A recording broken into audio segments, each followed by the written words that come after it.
You got into the safety business because you wanted to protect people, but somewhere along the way the job started controlling your time, your schedule, your priorities, even your income potential. What if the expertise you've built over the years in the field can give you something more? More freedom, more control, more ownership of your future. I'm Sheldon Primus, the author of 7 Steps to Starting a Profitable Safety Consulting Business and the host of the Safety Consultant Podcast, with more than 350 episodes helping safety professionals become consultants and grow their career. Consulting changed my life. In fact, I'm a full-time RVer, and one consulting contract paid for my home I live in today. Now, I help safety professionals build their own consulting practice through bi-weekly coaching calls, accountability, and personal guidance. But this program isn't for everyone. Start with the Consultant Readiness Audit at sheldon.coach. What if everything we thought we knew about safety was just interference? From the host of the Rated R Safety Show and the founder of Safety FM comes the complete Signal Transmission Trilogy, now available in one powerful edition. Safety, in my opinion, the book that started the conversation. Safety Mutation, where the boundaries of culture, systems, and belief begin to break. And now, Safety Transmission, the final piece of the signal. For the first time, all 3 books are together in one volume. The Signal Transmission Trilogy, Complete Edition. This isn't just about compliance. It's about consciousness. It's about decoding the way we think, lead, and live, inside and outside the system. Whether you've been following the signal since the beginning or you're just now tuning in, this is the version to own. Search Signal Trilogy on Amazon or visit safetyfm.com to get your copy now.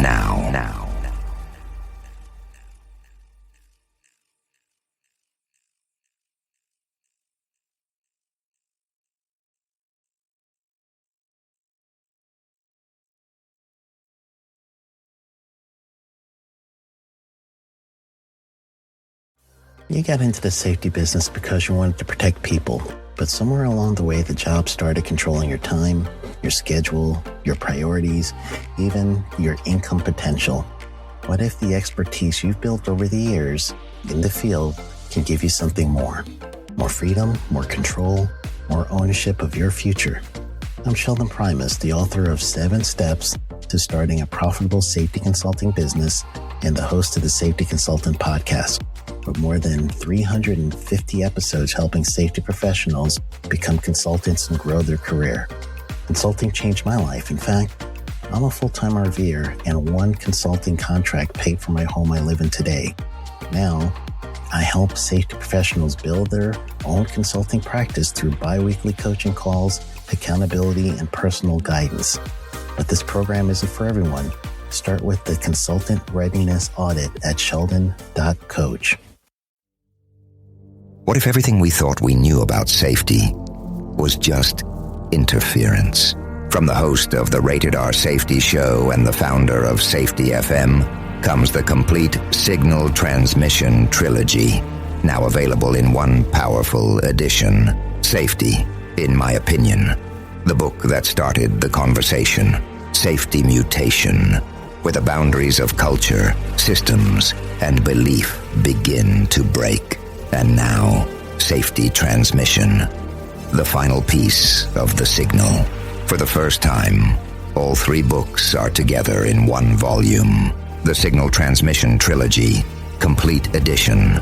This isn't just about compliance. It's about consciousness. It's about decoding the way we think, lead, and live, inside and outside the system. Whether you've been following the signal since the beginning or you're just now tuning in, this is the version to own. Search Signal Trilogy on Amazon or visit safetyfm.com to get your copy now.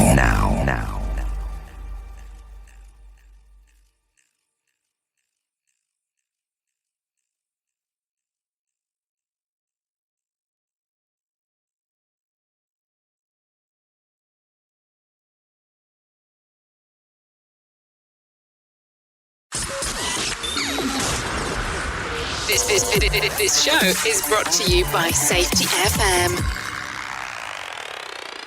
The Jay Allen Show is streaming now on safetyfm.live. Hello and welcome to the Jay Allen Show. We are broadcasting live from Orlando, Florida. This is your host, Jay Allen. On this episode, like all episodes, we're going to talk about everything because we just don't focus on one subject. We focus on a little bit of everything that's going on around the world.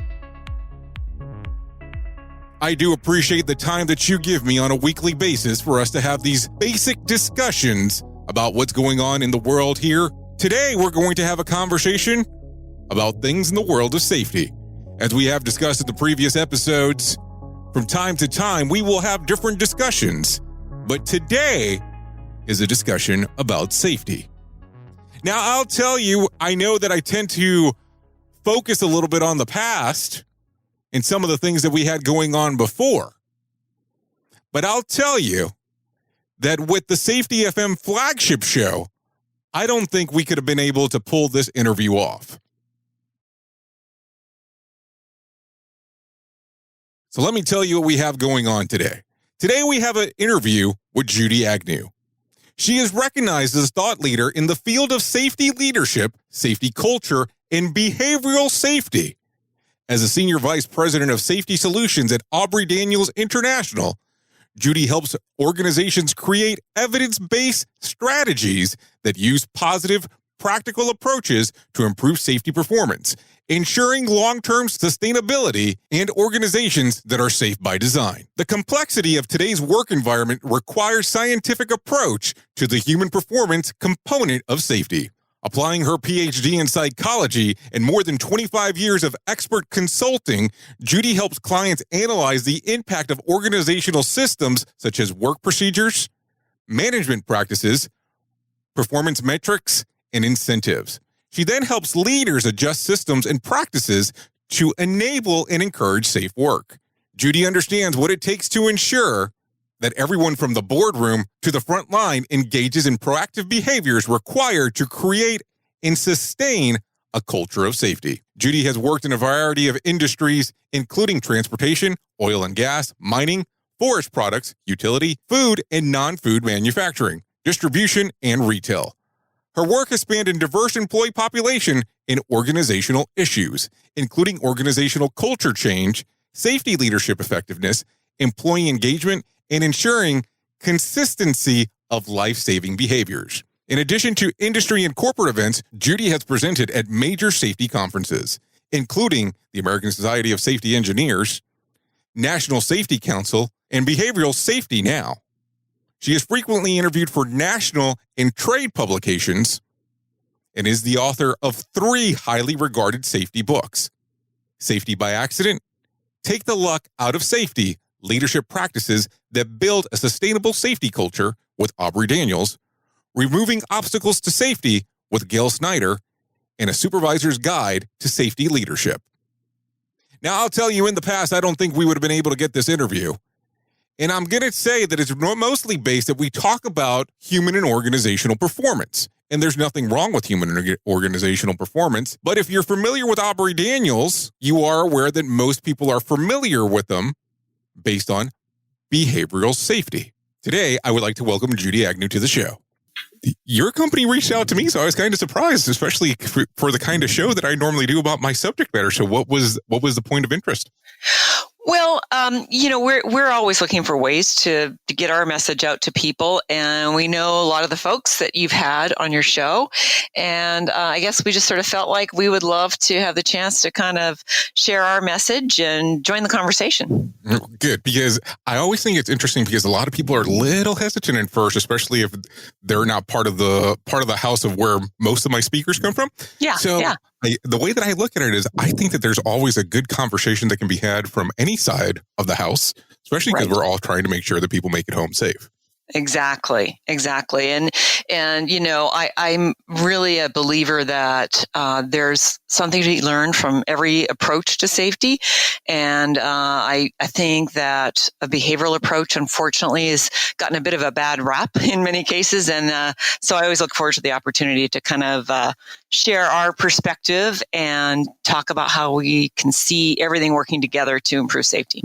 Well, I always like to ask the question starting off was, how does everything start for you? How did you get involved with safety? Why did you decide to get involved with safety is normally the best question to ask. Yeah. Well, and it wasn't a decision per se for me. So I have a Ph.D. in behavioral psychology. And so my passion was always just helping people change behavior in whatever, format, in whatever venue. And when I joined ADI, I started working not in safety. And just to give some history on ADI, our work, we've been around for 40 years. I haven't been there for all 40, but I've been there for 28 years. But early on, the consultants would just go into an organization and say, what do you want to improve? And if it was productivity, they'd work on productivity. If it was safety, they'd work on safety. So we had been doing safety work sort of all along, not really a specialized product, but we've been doing it. So when I joined ADI, there was some safety work going on, but I wasn't involved in it for whatever reason. I just started, my very first project was a quality project. So I did a lot of that. I did a lot of customer service kind of work. And then I was just invited by a colleague to work with her on a behavior-based safety project in a mine. And I was sort of hesitant. I don't know all the safety stuff. And she said, I know it's not sexy. I know, safety doesn't sound very interesting, but I guarantee if you try it out, you're going to like it. And so sure enough, I did. I mean, I loved what I loved most is working with the frontline population, because most of my other work was with supervisors and managers, and that was fine. But I really loved working with the frontline population and really empowering them in more ways than just around safety. It was just so rewarding to see people who had so much to offer, and they knew they had so much to offer, but they really weren't being given a chance. And so that really got me hooked. And so I continued for a few years doing some work outside of safety, but then pretty quickly I specialized, and I've been doing really nothing but safety for many, many years. So does ADI originally reach out to you, or are you going after ADI? And then the other question becomes right away too, how do you go from a behavioral psychologist, which you still are, and decide to go into the consulting world? Oh, well, that was really because when I started college, I was interested in business. And so my first year I was taking business courses, and accounting was one. And I thought, okay, if this is business, no thanks. And so I took a year off actually, because I just wasn't sure what I wanted to do. And then when I went back to university, I took a variety of classes, and a behavioral psychology class was one of them. And I just thought, this is it. This is what I love. This is, just sounded really interesting to me. And so being able to combine my interest in business with behavioral psychology is what really led me to. And I was always, as a graduate student, that was really what I wanted to do, to use what I knew about behavior to work in the business setting. And so ADI at the time was really one of the only behavioral consulting firms out there. And I read a lot of Aubrey Daniels' books, and, it was really my dream job.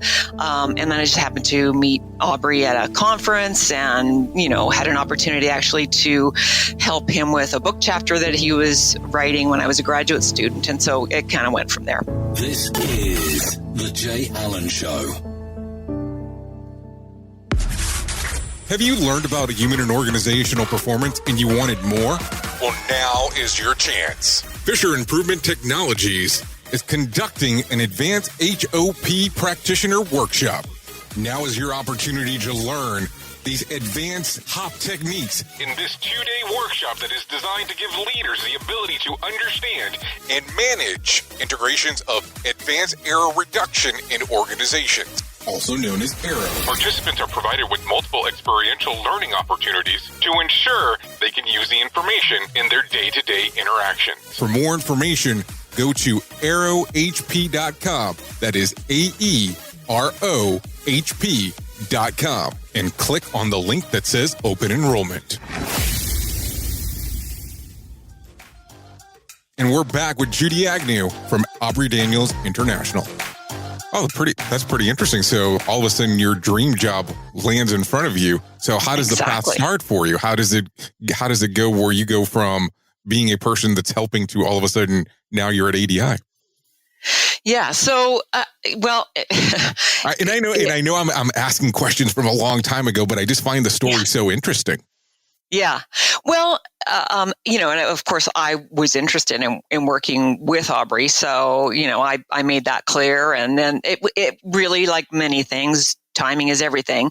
When I was coming out of graduate school, they were looking for some people. They had a really large quality project that they were doing, and they were in a position to be able to hire some folks. And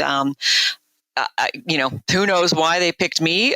Sometimes I look back and think, I'm not sure I would hire me.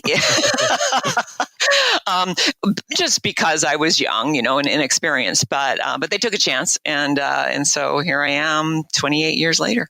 I know, but you are now, well, I don't know how long it's been, but you are the vice president of safety solutions. So where do you start off and how does this actually transition? How does it go far along? I know that you started off with portion of the story on how it went, but what do you start off as? Are you a consultant walking in the door? Or what? Yeah. So yes, I was a consultant. Of course, started off kind of in a more junior position, but as the years went by, I just did a whole lot of consulting work, sort of boots on the ground, going into clients, doing assessments, doing training, follow-up, consulting, support, coaching.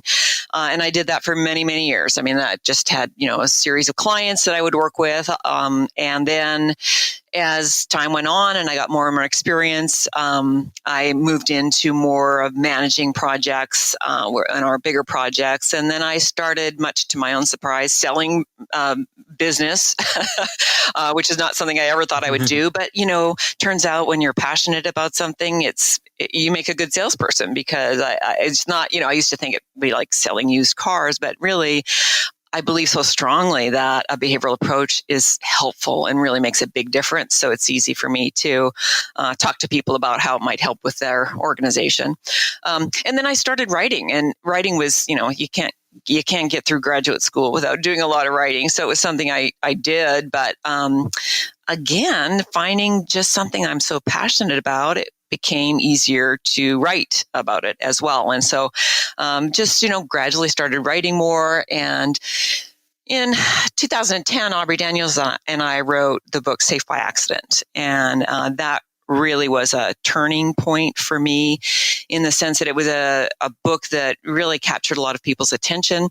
They were interested in having us talk about it. And so I got a lot of invitations to give keynotes and things like that. And so that really changed the trajectory of my career. And I started doing more of that kind of stuff, more speaking, more writing, that kind of thing. So it's been a fun career.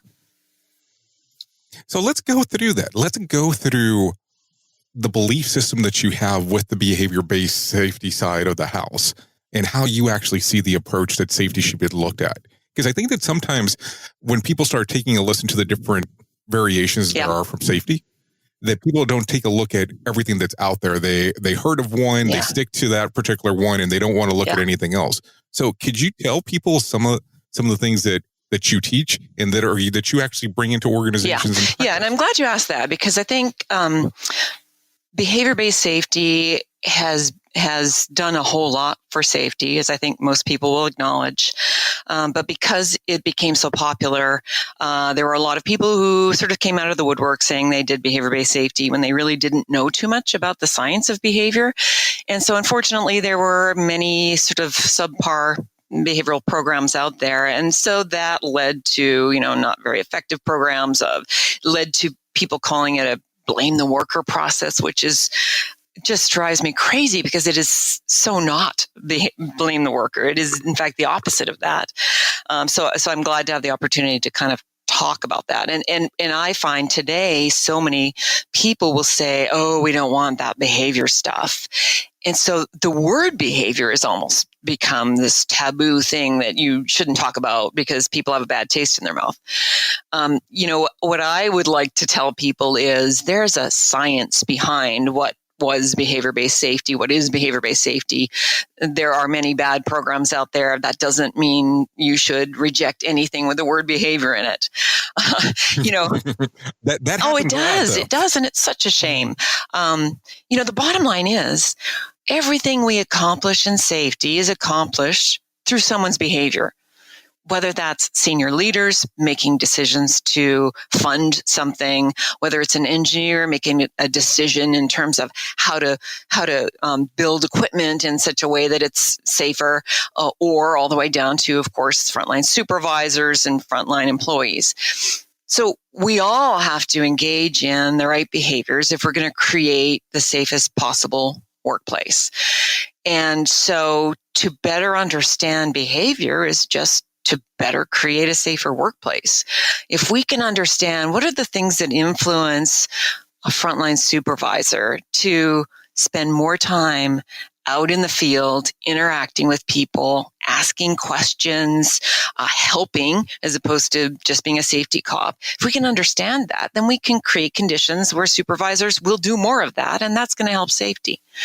If we can understand why senior leaders make the decisions they do, why they cling to, for example, lagging indicators and therefore drive kind of a reactive approach. If we can understand that, then we can begin to change it. And that's going to impact safety. So, a behavioral approach is really just about understanding behavior in any circumstance, anybody's behavior, and then being able to make adjustments to improve that behavior.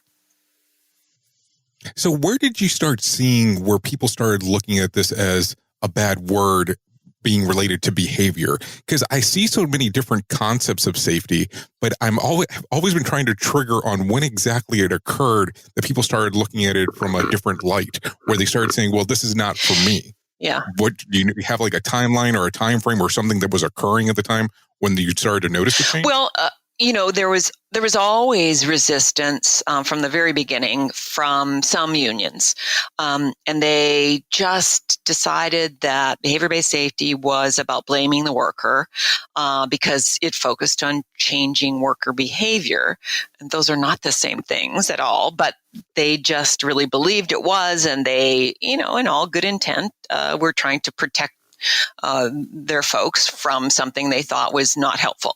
So there was always that kind of element there. But I think it was really after probably 10 to 15 years of behavior-based safety where, again, there were people that were, marketing themselves as behavioral experts that were not at all. And by the way, the behavioral community, people who are trained in behavior analysis, it's a fairly small community. I know most of them. So you'd see these people and you go, I don't know who that is, but I know they're not trained in behavior analysis. And that doesn't mean they wouldn't necessarily do good work, but they didn't have the scientific foundation. And so a lot of people thought, oh, this is just about getting people to do observations on each other and getting people to do feedback. Well, it's a lot more complicated than that. It's partly that, but it's about understanding behavior in context. It's about looking at what are the things that are influencing behavior and changing those things, not just giving someone feedback. And so when people took that kind of superficial, almost like a formulaic approach to behavior-based safety, that's when things started going south, where, after a while, of course, it wasn't having an impact. In some cases, people thought it was the only thing they needed to do. And so they apparently, I never saw this myself, but maybe stopped doing some of the other things they were doing around hazard recognition and those kinds of things. And then, then of course, things didn't go well. And so people started saying, well, this behavior stuff doesn't work. And I always say it's like anything else. Nothing works if you don't use it properly. If you really understand behavior scientifically, You're going to make it work because you're going to make adjustments to what you're doing based on what the data are telling you. And if it's not working, then you need to change what you're doing because you're not making the right adjustments to make the safe behavior more likely. This is The Jay Allen Show. Hi, everybody. Todd Conklin. I know lots of you get your information while you drive down the road or sit on planes or sit in meetings and look interested. And now you should know that 3 of my books are available for your listening pleasure on Audible. With the help of Jay Allen and Safety FM, we've produced 3 of the books, Workplace Fatalities, The 5 Principles of Human Performance, and my very first book, Simple Revolutionary Acts, and they're available now where you get audiobooks. And we're back with Judy Agnew from Aubrey Daniels International. Well, let's talk about that for a moment, because I think that that's kind of a focal point there. Because if you're saying that people are starting to lose the way that they focus on things, and then they're not getting correct data, because let's say, for instance, they're doing a root cause analysis, or if they're doing a job observation, if they're not doing it to the way that it should be laid out, of course, the data that's going to come back is going to be incorrect. Exactly. So when you start seeing a lot of this occur, what can you do to help organizations to get, I guess, we'll say, to get back on the correct path? Of course, I'm going to have some more questions, but I want to hear your concept on that first. Yeah. Well, and that's a good question, because there's a lot of really great processes that I think organizations put in place that if people use them properly, the way they're intended, it really would make a difference. And what we do is we say, okay, if you're not getting the outcomes you want from whatever it is, incident investigations, near miss reporting is another great example. If you feel like people are just kind of going through the motions, they're just pencil whipping, the job safety analysis that they're doing, then you've got to look at, well, what happens to people? How are we setting them up to do it? Are we giving them the time to do it? Do they have the training? All those kinds of things. But then what happens to them when they do it? If it's just a bunch of paperwork that they do and it goes into a black hole and they don't see any positive impact as a result of doing it, then, they're likely to stop doing it. They're going to just quickly pencil whip it so that they can get back to the real work. And so a big part of what we do is say, we've got to make this stuff meaningful for people. We have to have conversations with them about what they've done. Let's say someone does a pre-task risk assessment and they do a thorough job of it. If someone's there saying, tell me about this, tell me what you did, and then what adjustments are you making based on having taken the time to do this? Well, you're now making it more like that person is going to do one in the future, because you're starting to have a conversation. You're helping them see, I did make some changes to what I did because I took the time to do that analysis thoroughly, as opposed to just, did you do it? Did you not do it? Check the box, no follow-up, no talk about, why are we doing this in the first place? And is it having an impact? And if you are, as a supervisor, are talking to somebody about doing pre-task risk assessments, and every time you talk to them, they say, yeah, no, I did it, but I didn't change anything. It didn't help me. Okay, well, let's talk about that. Maybe we've got to change our process. Maybe there's something different we need to be doing. But to just let people keep on doing things that they don't see value in, that they don't see impact of, then, we shouldn't be surprised when people pencil whip. Well, and that's a point that I would love for you to drive home, because I think that sometimes that's some of the miscommunication that's out there. People believe that if they actually do a assessment, if they're doing a job observation, once they're actually done and they actually cram the file into a drawer, all of a sudden they believe that change is going to occur. Right. It's also not going to make them safer. It's not going to do anything if you don't take the data and go back and use it for something. Exactly. And that's, by the way, one of the things that happened to a lot of behavior-based safety programs, where people were doing observations, they'd enter them into a computer and not do anything with them. Well, why would I keep doing observations if I never see that anything changes? A good behavior-based safety program is one where when I go out, when I take the time as a frontline employee to go out and do observations, that I then see data that says, you know what, we're doing this behavior more frequently the right way. Or we have had some good conversations and we're changing this process as a result of those observations. So anything that shows me that my doing observations has made some sort of impact, it's improved something, I'm going to keep doing it. But if I just turn these forms in and they go into a black hole and I never see any data and never see anything change, then it just becomes about a quota and paperwork, and it's meaningless, and people don't want to do it. But that can happen with anything. It can happen with, pre-test checklists, anything that, that we do in safety can fall victim to the same problem. One of the things that I love about the HOP movement is it's really brought to light the fact that we've got to let people talk about what they're doing, what's working, what's not working. Because the more we do that, the more engaged people are going to get, the more they're going to feel reinforced by participating in safety activities because they're going to see change. And that's what it's about. I'm almost thinking that you must have you must have the script of what I'm going to ask you next, because that is exactly where I was going to go. Oh, that's funny. No, and I wanted to ask your opinion about that, because of course you're hearing a lot lately about safety differently, or human and organizational performance, however you want to word it. The key phrase that's going on right now, even though a lot of people are calling it new view of safety, even though what I can discover or have been able to discover, it's been around for about 27 years so far. So I don't know how that's new, but to somebody it is. What is your opinion on that?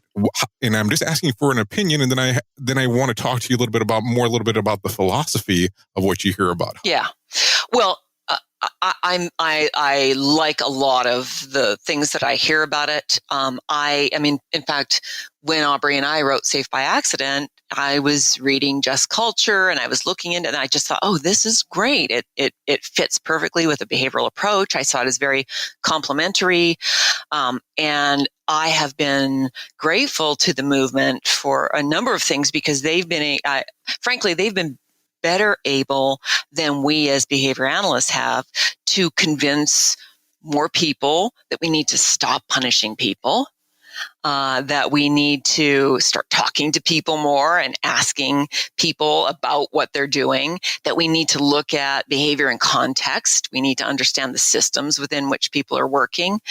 All of those things, I think they've done a fabulous job of really bringing to the forefront, getting the conversation going, so more and more people are willing to have those conversations. We've always thought those things, and we've tried to get at them, but again, just not as successfully, I think, as some of the HOP folks have. So I think it's. Go ahead. No, go ahead. Sorry about that. I was just going to say, I think it's very complimentary. And what's been disturbing to me is when I hear some of those folks being quite critical of a behavioral approach,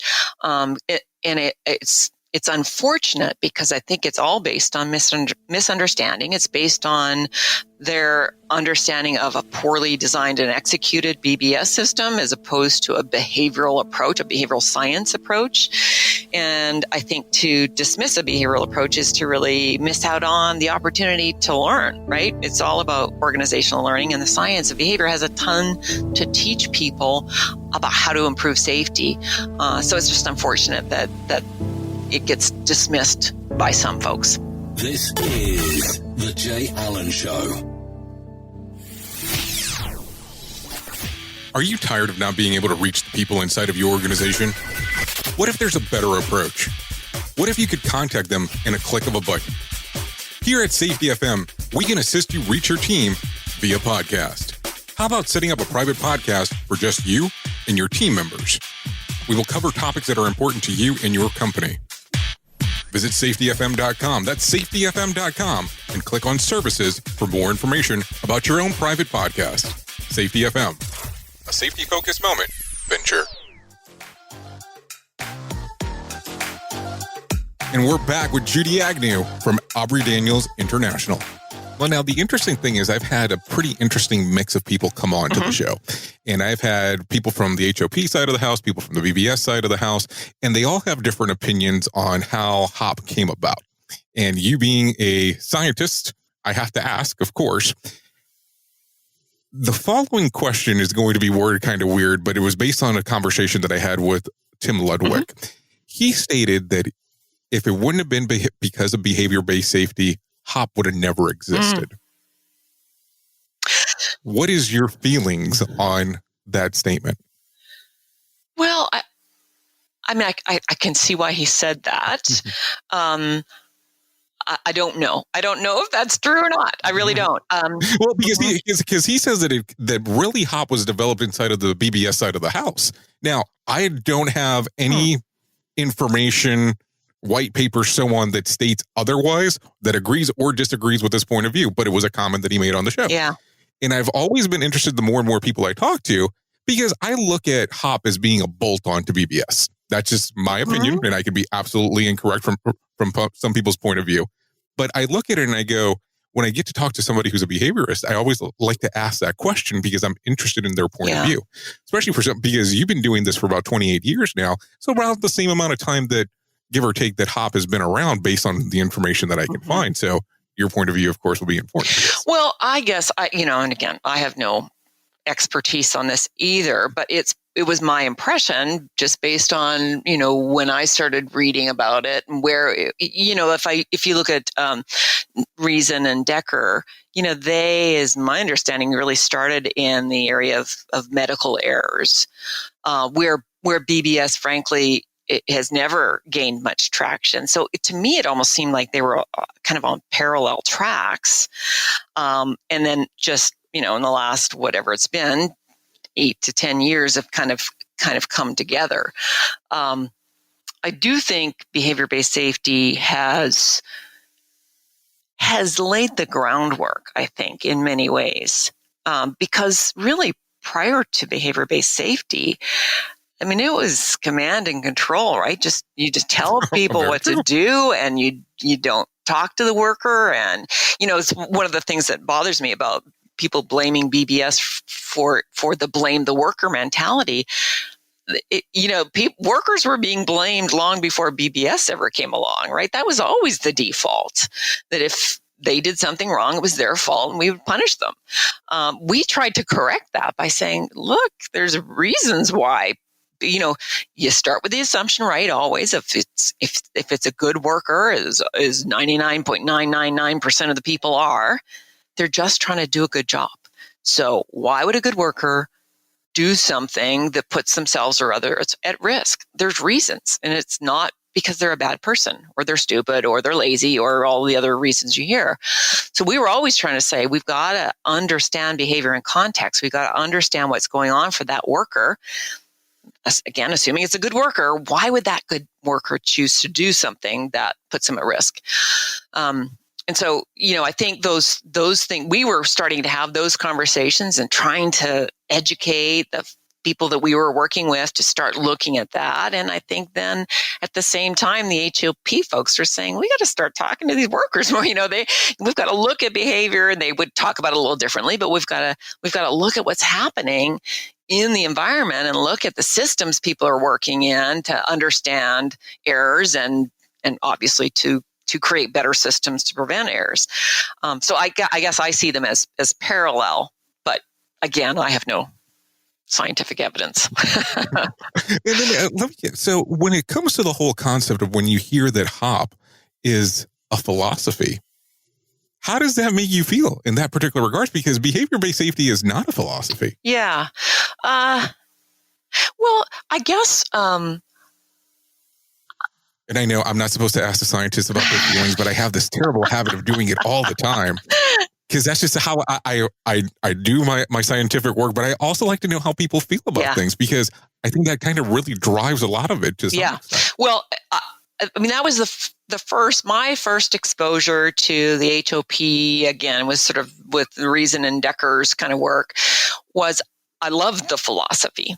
And like I said, to me, the philosophy was very complementary to, a behavioral philosophy.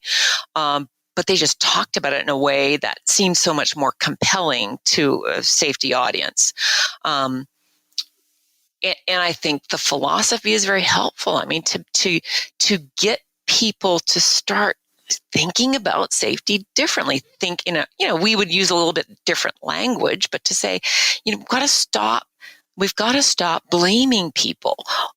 We've got to start looking at what they're doing in context. I mean, I think that whole, if we want to call it a philosophy, great, but getting people to shift how they look at safe and at-risk behavior, how they look at errors, and by the way, I would say that at every level, not just at the front line, because supervisors and managers are doing things they shouldn't be doing too, but not because they're bad people, but because of the environment we put them in and all of the pressures on them and all those things. But that philosophy of shifting the way we look at performance is very helpful. It's very helpful. You mentioned something there too about the supervisors. Let's just talk about mid-level management. I think it's a very interesting place for the mid-level management to be, because they're kind of sandwiched in between, depending on what's going on between the worker and the actual organization, depending if there's a change going in. And let's say, for instance, they're looking at it from a BBS point of view. If they're looking at it from a HOP point of view, sometimes I think that transition has to be very interesting for the middle manager, because everything's going to be based on, you're kind of like in the sandwich, if you want to really look at it that way. You're the meat of the sandwich, because things can go one way or the other. So when you do your BBS interactions with people that are in middle management, do you see a lot of pushback on regards of, I have to get the right information to the people that are possibly in the C level, and then I have to make sure that I'm giving the correct information to the people that are out there on the line? It is a very, very difficult spot to be in. And, sometimes the conversation with people at that level is, your job is really to protect the people below you from whatever pressures you're getting from up above that are focused often largely on lagging indicators, right? So they're the ones who are getting called to the carpet, around incident rate and those sorts of things. And so my advice to them is, if that's what you're held accountable for, then so be it. I'd love to work with senior leaders to get them off those lagging indicators and start holding you accountable for proactive things. But if we can't do that, then your job as a middle manager is, the buck stops there. Don't then let that flow downhill. Your job is to figure out what you want your supervisors to do and your frontline folks to do to prevent incidents, and hold them accountable for that. And, and that's a hard thing for them to do, because that's not what they're being held accountable for. So. Oh, absolutely. Absolutely. So now I have a question for you. Now, normally when an organization reaches out to you, do you normally see a trend that they're in some kind of a particular process, or they're getting stuck at a certain area inside of their system before they actually reach out and contact you? Yeah, we get a lot of people who will contact us and say some version of this. We have done everything we can think to do. We've plateaued. We know that we're not doing a good job of behavior. They'll often say that we don't have the behavior piece. So they know that they're not getting consistency around behavior, whether that's leadership behavior or frontline behavior or both usually. And so they come to us, for help with that.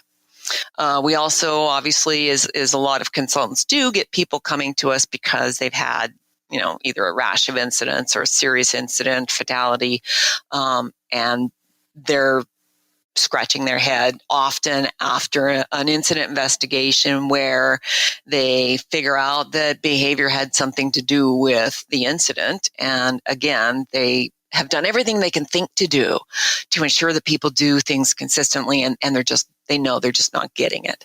And so they come to us for help with that. And that's really, in a nutshell, what we do is improve behavioral consistency. And a lot of our work now is with leaders. We do more behavioral safety leadership work than we do frontline behavior-based safety. Well, I always find it funny when you walk in and sometimes have a conversation with certain leaders where they say, well, we have this problem and we need it fixed by X timeline. Do you run into any of those issues? Oh, yeah. How quickly can you fix this? Yeah. And again, talking about philosophy changes, part of it is getting leaders to see that it's not about fixing them. It's actually about fixing you, turns out, because leaders are the ones who create the context within which work is done, right? So they're creating and managing the systems. And so, it really has to start with them changing what they're doing to get the change. And so, yeah, we get a lot of, people are impatient. They want improvement right away. But, I always say, if you've ever tried to change a habit, if you ever tried to, lose weight or exercise more, that doesn't happen overnight. So you have to be patient. Now, Judy, what thing has surprised you so far throughout your career that you didn't expect to happen? Well, I will tell you, when I first started, we had to define what we meant by behavior. It was just not a word that was used in a business setting. People would say, well, my kids behave, but what are you talking about? So that was a surprise. And that was really a function of behavior-based safety. That really changed everything. And the fact that people now really understand that the behavior is at the heart of everything we do, not just safety. And it's really important to pay attention to behavior and why people behave, and understanding it, and better being able to set people up to do the right things. That has been a pleasant surprise. I'm also surprised, frankly, when I look back at the progress we've made in safety. I mean, it's remarkable when I think of when I went into organizations, how the incident rates, it's just so much more, so many more people getting hurt. Such a really, now it feels archaic way of managing safety. I mean, we've come a long, long way, and we've certainly got more to go, but it's been really nice to see that improvement. And I think it's kind of taking off. My hope is, and I think HOP and a behavioral approach are, if we can join forces, are going to make this happen. But I think if we can get to the point where we stop relying on lagging indicators in safety, we're going to see a step change in safety. Well, I normally have a lot of conversations with people about their beliefs in safety and how they look at things. And not that I think you're going to retire anytime soon, but I always like to ask this question. What do you think your legacy will be for the industry? Oh, wow. No pressure. No pressure at all. Oh boy. I don't know. That's a heady question. Well, I hope that, and it's probably largely through my books and maybe some of the articles that I've written, that I just... They're great articles, by the way. I want to add that in. Thank you. I hope that I've been able to help some people view behavior differently, that they get away from, again, the blame and punish, blame and train, that doesn't help anybody ever, and get more to understanding behavior, understanding consequences and the influence they have on behavior, understanding the importance of talking to people, looking at behavior from the performer's perspective. If I could, think that I helped, some people get better at that, that would be a good thing. Judy, do you have anything that's coming up that might be open to the public where they can come and see you speak? That's a good question. I am doing open the public. I can't think of anything in the near future. I usually have something. The places that I'm speaking at are not open to the public in the near future. I know the public portion is normally the difficult part of the equation. Yeah, I'm not speaking at ASSP this year for the first time in many, many years. But you're still coming to Orlando. Well, I probably will, because yeah. Hey, that's where you live, right? It's Orlando. Yeah. Yeah, it's always a great conference. And now, if people want to get more information about you, where can they go? The best place would be our website. So aubreydaniels.com. So AUBREY Daniels with an S.com.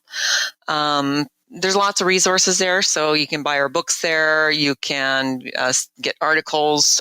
There's a few. We do what we call behavioral minutes, short little videos where we just share little bits of information that usually people find helpful. So there's lots of resources on that website. Well, Judy, I do appreciate you coming on. Well, thank you for having me. It's been a pleasure. This brings this episode of The Jay Allen Show to an end. I hope you enjoyed the conversation as much as I did. It won't be too long before we're back with another episode of The Jay Allen Show. Goodbye for now. Want more of The Jay Allen Show? Go to safetyfm.com.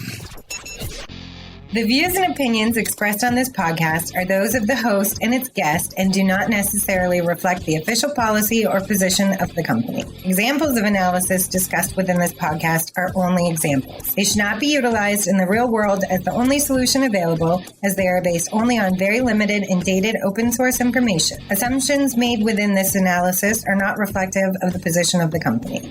No part of this podcast may be reproduced, stored in a retrieval system, or transmitted in any form or by any means, mechanical, electronic, recording, or otherwise, without prior written permission of the creator of the podcast, Jay Allen. You got into the safety business because you wanted to protect people, but somewhere along the way, the job started controlling your time, your schedule, your priorities, even your income potential. What if the expertise you've built over the years in the field can give you something more? More freedom, more control, more ownership of your future. I'm Sheldon Primus, the author of 7 Steps to Starting a Profitable Safety Consulting Business and the host of the Safety Consultant Podcast, with more than 350 episodes helping safety professionals become consultants and grow their career. Consulting changed my life. In fact, I'm a full-time RVer, and one consulting contract paid for my home I live in today. Now, I help safety professionals build their own consulting practice through bi-weekly coaching calls, accountability, and personal guidance. But this program isn't for everyone. Start with the Consultant Readiness Audit at sheldon.coach. What if everything we thought we knew about safety was just interference? From the host of the Rated R Safety Show and the founder of Safety FM comes the complete signal transmission trilogy, now available in one powerful edition. Safety, in my opinion, the book that started the conversation. Safety Mutation, where the boundaries of culture, systems, and belief begin to break. And now, Safety Transmission, the final piece of the signal. For the first time, all 3 books are together in one volume. The Signal Transmission Trilogy, Complete Edition. This isn't just about compliance. It's about consciousness. It's about decoding the way we think, lead, and live, inside and outside the system. Whether you've been following the signal since the beginning or you're just now tuning in, this is the version to own.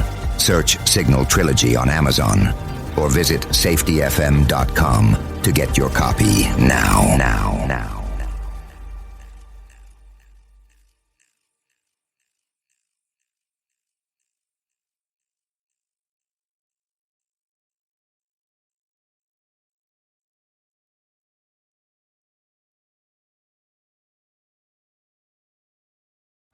You got into the safety business because you wanted to protect people, but somewhere along the way, the job started controlling your time, your schedule, your priorities, even your income potential.